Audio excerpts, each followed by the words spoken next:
上马能打仗，下马能治国，通晓兵家、法家、儒家三家思想。他就是春秋战国乃至中国古代历史上最为出色的全能型将才，被后世称为兵家四圣之一的亚圣吴起。吴起出生于魏国一个富足的家庭，家里虽然有钱，但没有什么政治身份。为了求得一官半职，他四处奔波寻找门路，最后耗尽家财也未能如愿，遭到了同乡邻里的嘲笑。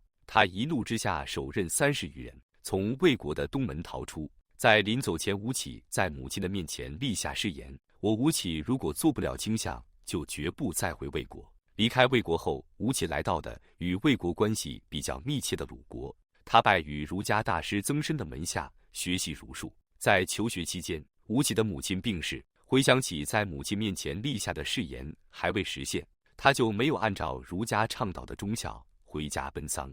吴起的这一行为惹怒了曾参，曾参怒其不孝，不配做儒家的门徒，从此与吴起断绝了师生关系。离开曾参后，吴起弃儒学兵，侍奉于鲁国的贵戚季孙氏门下。公元前412年，齐国发兵攻伐鲁国，大军压境，鲁国急需一位将才前去带兵抵抗。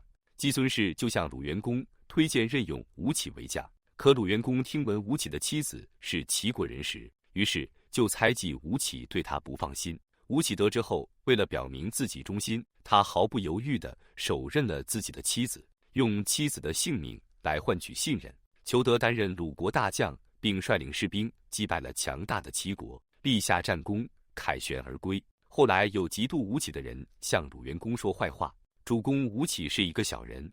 之前他因母亲去世不回家守丧，被自己的老师赶走，断绝了师生关系。现在他又为了做鲁国的大将，不惜杀害自己的妻子，真是既残忍又缺德。况且我们鲁国是一个小国，如今却有了战胜大国的名声，这过大的战果容易招致诸侯国对我们算计，甚至联合进攻。我们鲁国鲁元公听信谗言，就辞去了吴起的职务。鲁国是孔子的故乡，儒学的发源地，而吴起在此地杀妻求将，母死不奔丧，这些行为在道德至上的鲁国，恐怕是再大的功劳也难以抵过。吴起担心自己被奸人所害，于是便离开了鲁国。过了一段时间，吴起得知魏国的魏文侯在用人方面不拘一格，是一位贤明的君主，于是就前至投奔魏国。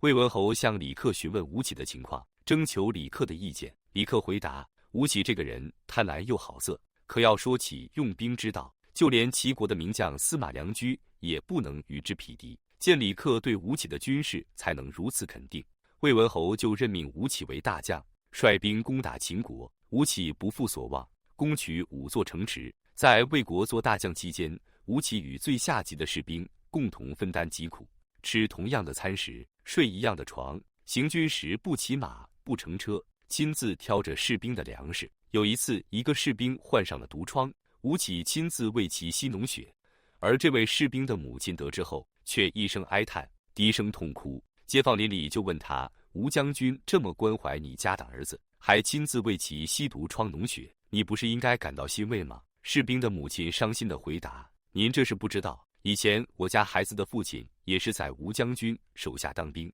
也受到过吴将军的如此关怀，孩子的父亲就因此变得无比英勇，在作战时从不后退，最后战死在了疆场上。如今吴将军又为我的孩子吮吸毒疮脓血，我担心孩子将来也只会一步进地往前冲，被敌军杀死呀。可见吴起带兵是很会赢得军心的，他用自己无微不至的关怀来换取士兵的信任，让士兵们对自己感恩戴德。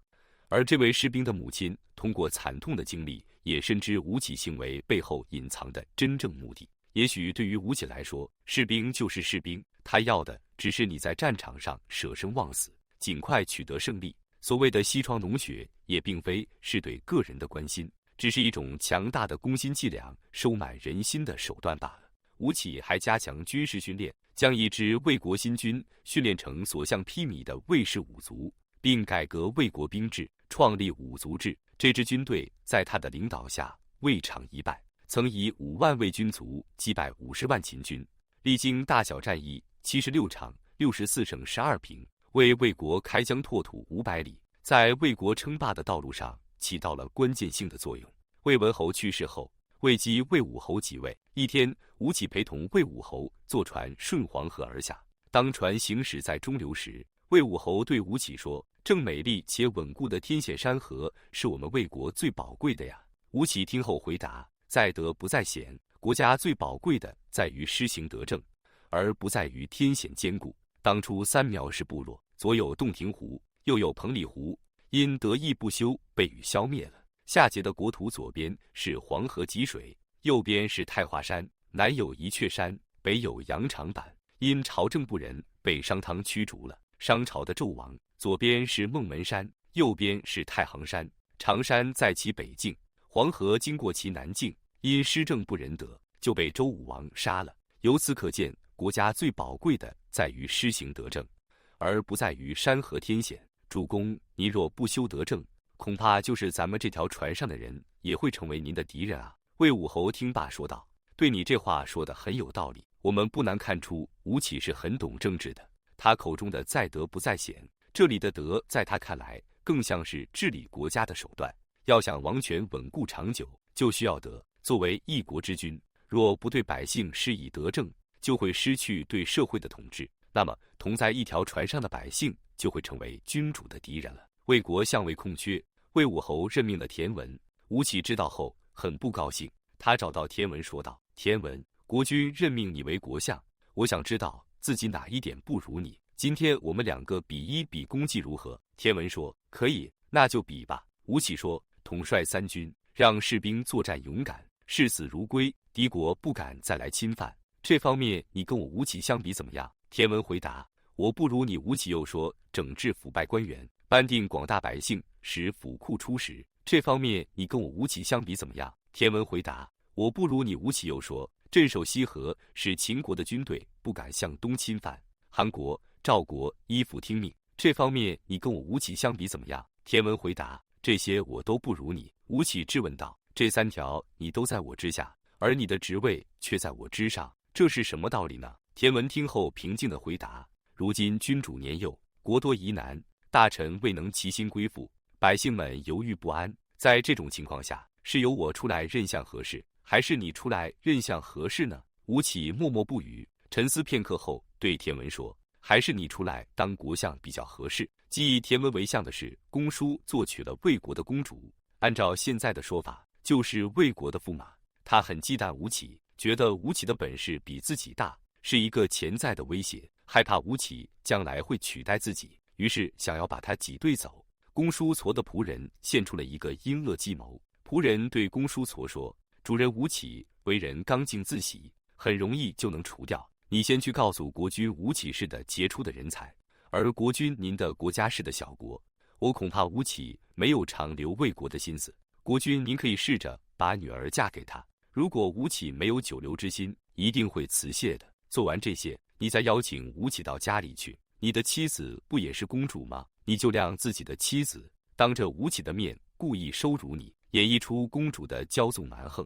吴起看到娶公主为妻这么窝囊，他一定会辞谢国君，这样你的计谋就实现了。”公叔痤听从了仆人的计策，于是照此去做。吴起果然向魏武侯推辞了娶公主的事，遭到拒绝的魏武侯开始怀疑吴起的忠诚，因此不再敢信任他。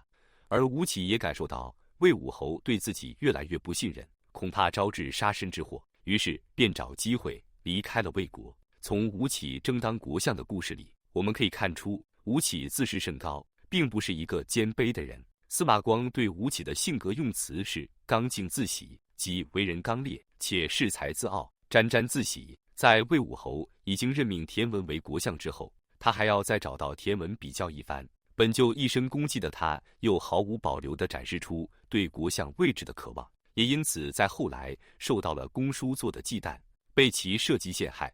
而问题就在于，有时候那些陷害你、排挤你的小人，他不一定就是一个没本事的人。毁掉一个英雄的人，并不一定自己就是狗熊，他很可能是公叔痤这种娶了公主又潜力滔天的国相级人物，恐怖到可以利用一国之君来除掉你。因此，更多时候我们需要放低姿态，低调做人，让谦卑成为我们人生中的一道护身符。